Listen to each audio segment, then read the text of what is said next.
반갑습니다. 동영입니다. 이번 시간은 15장 지경 공덕분 진도를 나가 보도록 하겠습니다. 바로 이제 본문을 읽을게요. 이거는 지금 그 우룡스님 번역하신 겁니다. 수보리여, 만약 어떤 선남자 선여인이 아침에 항아의 모래수와 같은 몸으로 보시를 하고 낮에 다시 항아의 모래수와 같은 몸으로 보시를 하고 저녁에 또한 항아의 모래수와 같은 몸으로 보시를 하되 한량없는 백천만원급 동안 몸으로 보시를 하더라도 어떤 사람이 이 경전을 듣고 믿는 마음으로 거역하지 아니하였다면 그 복덕이 이 몸을 보시한 복덕보다 수성하니라. 하물며 경을 베껴 쓰거나 받아 지니고 독송하거나 남을 위해 해설해주는 공덕이야. 이렇게 되어 있어요. 지금 이게 내용이 그거죠. 아침에 이제 세죠. 아침, 점심, 저녁 이 삼시 이 세때 이때에 항아의 모래수와 같은 양으로 이 몸을 공양 올린다 그거예요. 몸을. 그러니까 이게 뭐냐 하면 옛날 그게 그 인도 그 시대에 그 힌두교, 브라만교가 원래 브라만교가 어디서 왔냐 하면 중동에서 넘어온 거예요. 그 아리아족인가 이분들이 그 중동 지방에서 이제 넘어왔어. 그래서 이제 인도의 토착민들을 이제 한마디로 이제 정복을 해서 살게 됐어요. 그러다 보니 이제 그 힌두교 브라만교의 그 어떤 그게 그 중동 지방의 그 종교하고 맥이 같아요, 뿌리가. 그러면 이제 중동 지방의 종교 중에 뭐가 있어요? 유대교가 있잖아요. 기독교 옛날 그 당시 유대교죠. 유대교의 그 하고 흐름이 비슷한 게 있어요. 그게 뭐냐면 그러니까 이제 속죄양이라 그러나? 그러니까 자기 죄를 사하기 위해서 그 양을 잡아서 이제 바치는 그런 그 제사 형태가 있었어요. 그 유대교는 있어요. 그 성경에 보면 그런 말 나와요. 그 번제라고 그러는데 그 속죄양 뭐 이런 의미로 쓰이죠. 근데 이제 그 유대교에서는 그 양이라든지 목축 그런 그걸 하니까 목동 그러니까 이제 양을 잡아서 이제 자기 죄를 그 양을 잡아 올림으로써 이제 바침으로써 제사함을 받는 거죠. 근데 이제 어떤 데는 이제 그 사람을 잡아서 이제 바치기도 하고 그래요. 옛날 미개한 그 옛날 그때 보면 뭐 잉카 문명 전에도 보면 사람을 죽여서 이제 바치는 그런 경우가 있잖아요. 그거와 똑같은 거예요. 지금 이게 항아 사수만큼 몸으로서 보시하고 이거는 그 전통을 이었다고 보면 되는 거예요. 이게 이 몸을 다 이렇게 바친다 그거예요. 재단에 바친다 이렇게 생각하면 돼요. 자기 목숨을 바친다 이렇게 생각하면 되는 거예요. 근데 한 목숨이 아니야. 항아사수 모래야 수만큼 많은 목숨을 다 바친다 그거야. 우리가 살아가는데 굉장히 가장 중요한 게 이 목숨이잖아. 근데 이 목숨을 계속 바친다 그거야. 아침에 바치고 저녁에 바치고. 뭐들 이제 그 재물로 다 바칠 정도로 그렇게 바치는 그거하고 그래서 그것이 한량없는 억급 동안에 계속 그런 행위를 하는 것보다 이 금강경 이경전의 그 법문을 듣고 믿고 마음으로 거역하지 않는다면 그 공덕이 훨씬 수등하다 그거예요. 믿고 여기 뭐 믿고 마음으로 거역하지 아니하면 근데 이 부분이 원문하고 좀 다른 것 같아요. 제가 그래서 이제 한번 볼게요. 이 부분이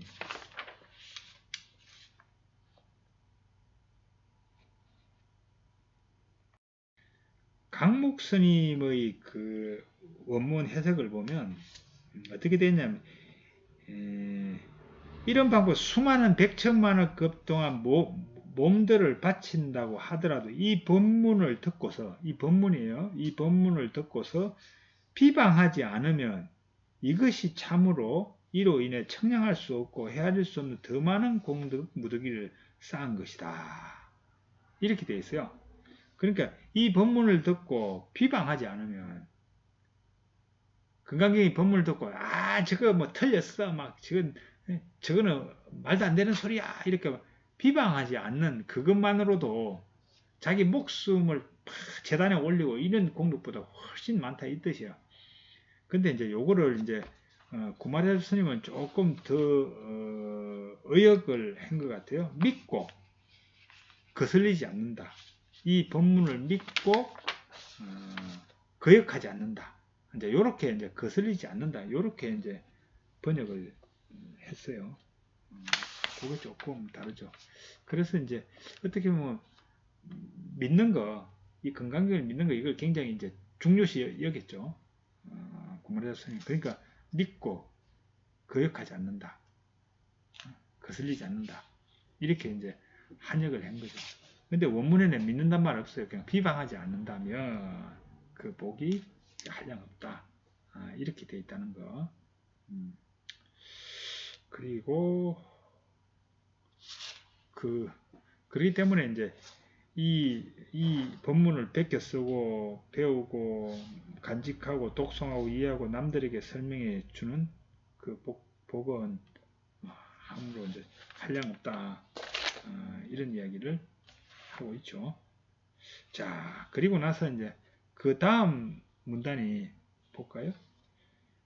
수보리여 요점만 말한다면 이 경은 불가사의하여 가히 청량할 수 없는 가없는 공덕을 지니고 있나니 열에는 대성의 마음을 바란 자를 위하여 이 경을 쓰라며 최상성의 마음을 바란 자를 위하여 이 경을 쓰라느니라. 자, 이제 이 부분에서 이제 나오네요. 그 13분? 거기서는 이제 이 부분이 생략됐다고 제가 말씀드렸죠.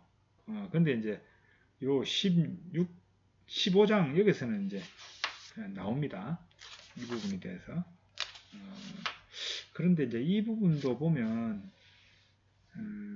어떻게 되어 있냐면, 여기서 보면 이제 이 경은 불가사에 가히 청량할 수 없는 공덕을 지니고 있나니 열에는 대성의 발심한 자를 위하여 이렇게 되어 있잖아요. 근데 이제 원래 원문은 이 경이 아니고 이 법문으로 되어 있어요. 이 법문. 그게 이 법문하고 경은 조금 느낌이 달라요. 제가 계속 반복적으로 이야기하지만 이 법문이라 했을 때는 크게 두 가지 법문이에요. 두 가지 법문. 하나는 모든 것이 마음속 흔적이면 실체 없고 무상하다. 그래서 흔적에서 빠져나와 허공심이 돌아와야 된다. 이 지혜의 법문. 그것을 이제 건강경에서 계속 아니다. A는 A가 아니다. 그래서 그 이름을 A라 부른다. 이 부분 있잖아요. A는 A가 아니다. 이 부분이 지혜의 법문이거든. 그게 계속 이어져 왔잖아요. 3장부터. 그리고 이제 4장을 잇는 또 법문 있잖아요. 머물지 않는 통찰에서 텅 빈 그 상태에서 계속 남을 위해서 법보시 하라. 계속 이걸 이야기하고 있잖아요. 그게 7, 8장, 그죠? 그 다음에 11장, 12장, 13장, 또 14장 계속 이어져 있잖아요. 이 두 가지 법문, 두 가지 형태의 이 법문이란 말이에요. 이 법문이 참으로 불가사의다 이거거든.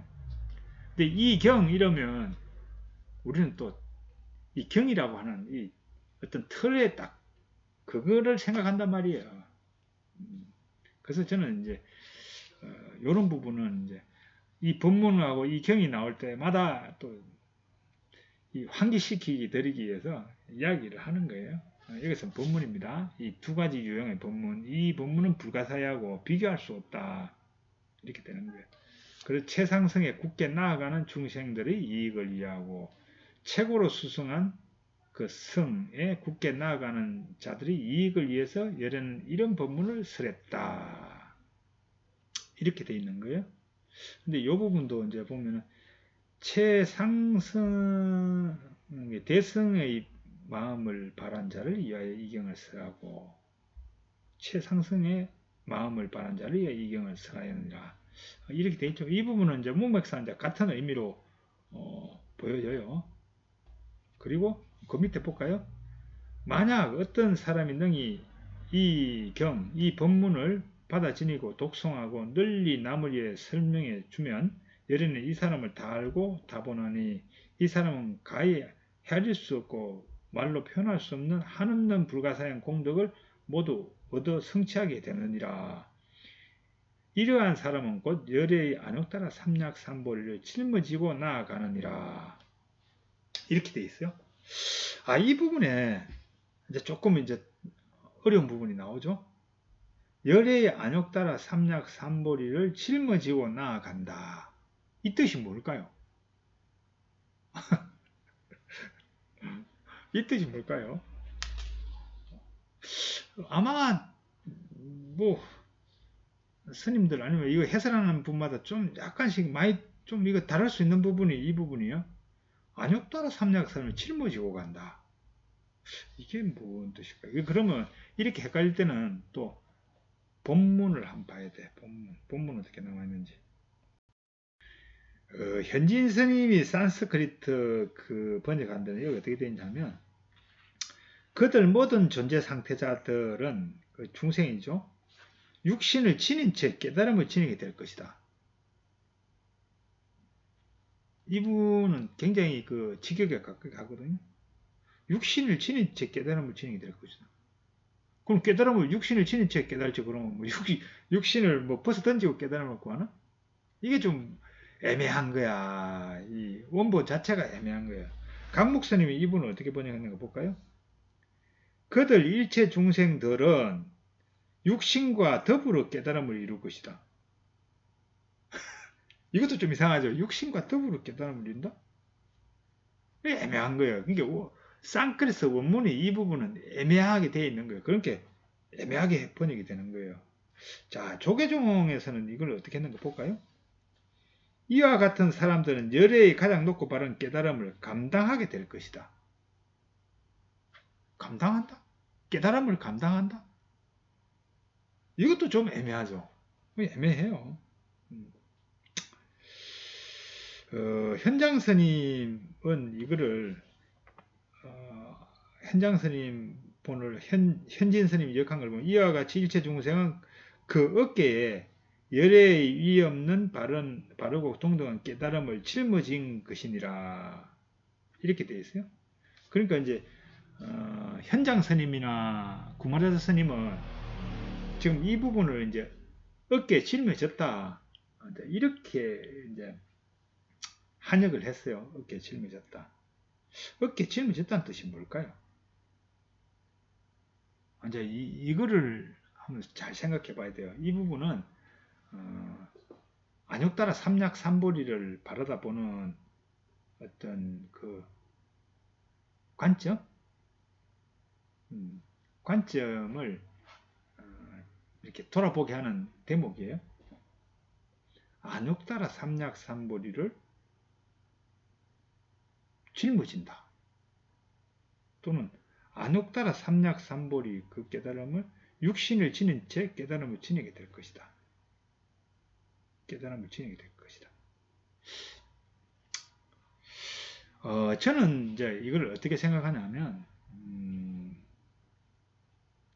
그 열애의 그 깨달음을 내가 몸으로 지닌다. 몸으로 실천한다.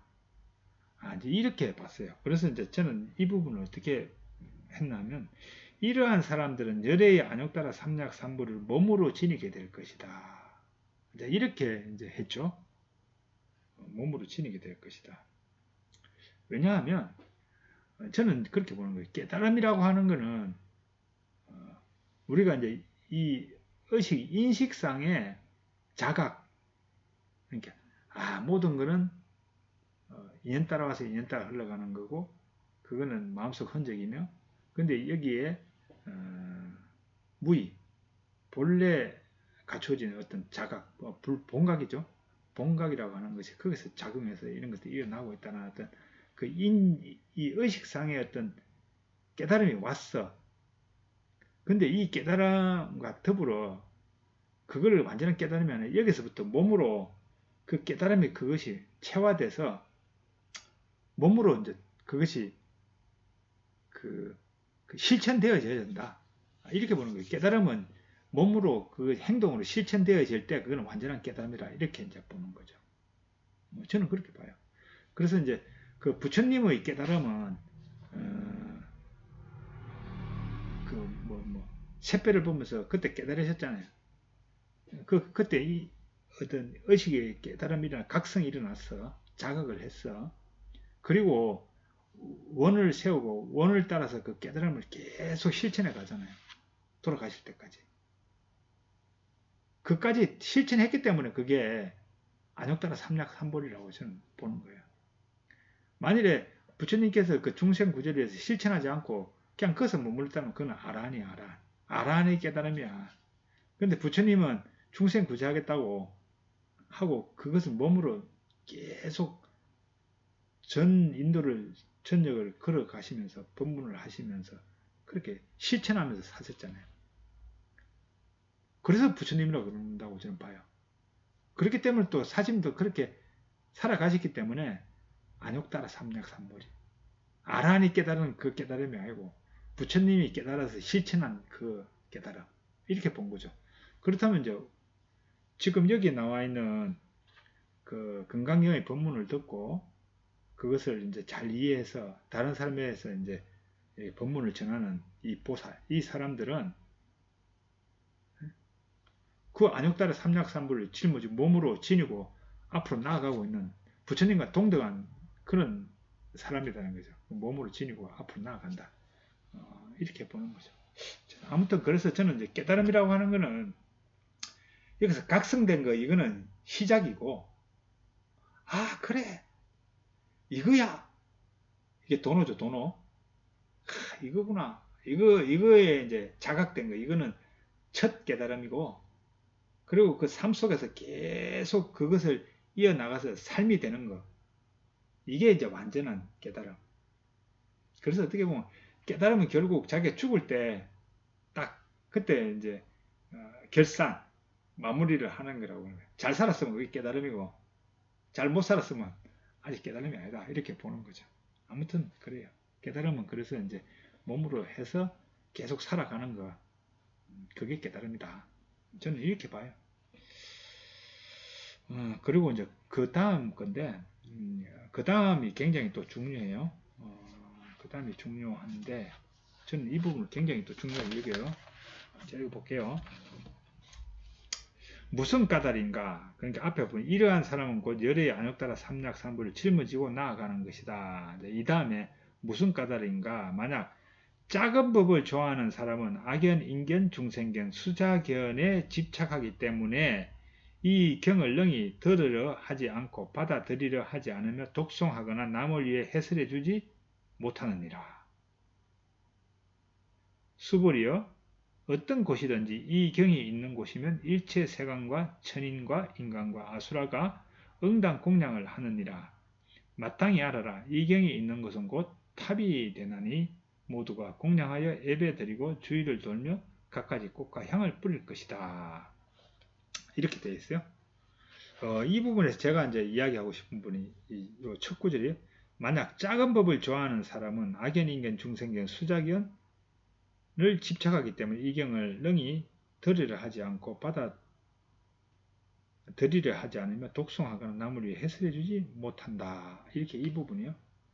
이 부분인데 이 부분이 원문하고 조금 달라요. 원문하고 원문 내용하고는 다른데 그래서 한번 보자. 원문은 어떻게 되어 있냐면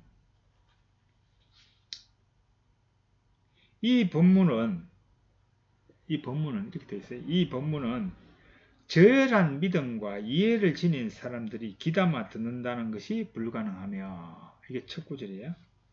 저열한 믿음과 이해를 저열한 믿음과 이해를 지닌 사람들이 귀담아 듣는다는 것은 불가능하며 두 번째가 자아견해, 중생견해, 계하견해, 영혼견해를 지닌 자들도 이 법문을 귀담아 듣는다는 것이 불가능하며 다음 세 번째, 보살이 되겠다는 서원을 지니지 않는 자들도 이 법문을 귀담아 듣는다거나 받아 지내서 읽고 외우거나 깊이 이해한다는 것이 불가능하기 때문이다.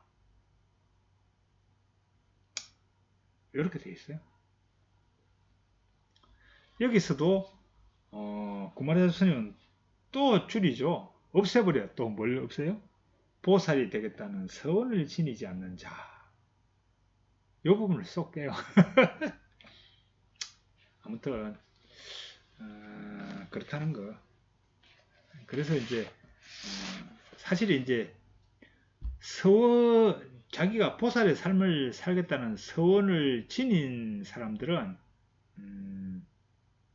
제가 지금까지 쭉 이야기한 이 설명한 것을 들으면 이해가 쏙쏙쏙 들어오게 돼 있어요. 왜냐면 제가 그 서원 중심으로 계속 이야기를 하고 있잖아요. 보시를 할 때도 서원이 근거돼야 된다. 뭐 이런 거 이야기 하잖아요. 보살은 모든 게 서원이 모든 중심이 된다. 지금 건강경에서 이야기하는 핵심도 어떻게 보면 이제 삶의 양식 중에 하나가 건강에서 강조하는 것은 그 원을 세우고 그 원을 향해서 그 앞으로 나아가는 등반가의 그 삶의 형태, 그것이 이제 보살의 삶이다. 건강경은 그렇게 하라고 이야기하고 있다. 이런 부분 계속 이야기하고 있잖아요. 그런데 이제 이 부분에 대해서 아니야, 건강경 그런 내용 아니야. 그냥 건강경 어떻게 보면 반야의 안목을 키워주고 지혜를 갖추게 하는 경이야. 이렇게 하는 분들은 제 말에 대해서 제가 설명한 것에 대해서 아니야 이렇게 아니야 하면서 이제 부정할 수가 있죠. 그 이유가 여기에 있는 거예요. 보살이 되겠다는 서원을 세운 사람은 제가 이야기하는 것에 대해서 고개를 끄덕끄덕 하죠. 왜냐면 바로 알아듣거든. 지금 그것 중심으로 이야기하고 있기 때문에. 근데 아무튼 이제 그 구마자 스님은 이 부분에 대해서 뺐어. 보살이 되겠다는 서원이 지닌 사람들에 대한 이야기를 빼버렸어. 뭐 그래서 이제 그거 나름대로 장점이 있죠. 그래서 건강경을 읽는 그 독자층이 많이 구마라주 스님 덕택에 많이 넓어진 거는 사실이에요. 그거는 이제 그분의 이제 어떤 선택이었죠. 근데 이제 그 선택을 함으로 해서 원본에서 이야기하고자 하는 그 원을 세워서 앞으로 나아가는 그 삶에 대한 부분은 조금 이제 줄어들었죠. 그런 건 있어요.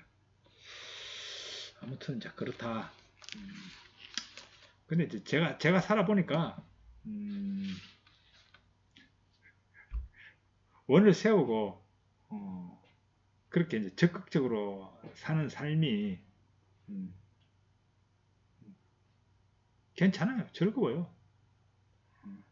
그것이 이제 꼭 보살이라고 하는 그 형태, 뭐 경전을 막 그것을 공부해서 다른 사람에게 설명하고 이런 삶이 아니더라도 자기가 이제 그 속한 어떤 집단에서 그 거기서 이제 어떻게 하면 다른 사람도 행복해지고 나도 행복해질 수 있는가, 그것을 찾아서 그 상황에서 이제 그 원을 세워서 그 실천하는 삶. 그거는 자기의 어떤 실천을 통해서 그 자기가 속해 있는 그 사회가 바뀌거든요. 그 집단이 바뀌고. 저번 시간인가 저저번 시간에 이야기했잖아요. 그게 건강경에서 제시하는 삶의 행동 양식 두 가지, 그 노인의 그 삶, 노인의 행동 양식, 그 지혜로운 세상의 어떤 그것을 초탈한 어떤 지혜로운 노인의 삶의 양식, 다 인연으로 받아들이고, 그래 뭐 이럴 수도 있지 저럴 수도 있지, 큰 어떤 구하는 바 없이 인연을 따라서 그게 괴로운 것도 막 전생에 내가 그냥 나쁜 짓을 해서 이런갑다 이렇게 생각하고 다 받아들이고 모든 걸 수용하고 살아가는 거죠. 그거는 이제 다른 말로 하면 인욕바라비를 실천하는 그런 삶이죠. 그런 것도 있지만 건강경에서 또 제시하는 어떤 삶의 양식은 등반가의 삶이잖아요. 중생을 구제하겠다. 이건 크게 하면 그런 거죠. 작게 하면 내가 속해 있는 나의 단체, 집단, 나의 가정, 아니면 나의 그 어떤 조직, 직장, 그리고 내가 속해 있는 어떤 다른 어떤 모임, 그리고 내가 속해 있는 어떤 사회, 국가, 이런 곳에서 나뿐만 아니라 더불어 모든 사람이 다 행복한 삶을 살 수 있도록 내가 뭔가를 해야 되겠다. 이 원을 세우는 거. 이거는 보살의 원이거든. 종교를 떠나서. 그 원을 세우면 그걸 이루기 위해서 이제 또 원에 맞는 또 그걸 이루기 위한 또 작전을 세우죠. 작은 원칙들, 행동 원칙들을 정하고 그것을 이제 실천해 가는 거죠. 그런 실천하는 사람으로 해서 우리 어떤 그 가족, 그 가정이 화목해지는 거고, 그 조직이, 직장의 어떤 조직이 좋아지는 거고, 또 이 사회의 그런 원을 세우고 사회를 위해 살아가는 사람 덕택에 사회가 또 좋아지는 거고, 또 국가가 좋아지는 거고, 그죠? 이런 식으로 중요한 거는 그렇게 그 원을 세워서 나아가면 힘든 것들이 많아요, 사실은. 그런데도 그 원을 바라다 보면서 그 힘든 걸 이겨내면서 살아갈 때 그게 자유거든. 그게 행복이고 어떻게 보면 그렇단 말이에요. 이제 그런 게 있다. 아무튼 저는 그래서 이제 좀 더 이제 그 원을 세워서 능동적으로 살아가라. 이걸 좀 강조하는 쪽에 속하죠. 아무튼 그렇게 살아보니까 그게 더 즐거웠던 것 같아요. 나도 행복하고 너도 행복하고. 아무튼 그랬던 것 같아요. 그래서 이제 오늘은 또 여기까지 하고 또 다음 시간 이어가도록 하겠습니다. 감사합니다.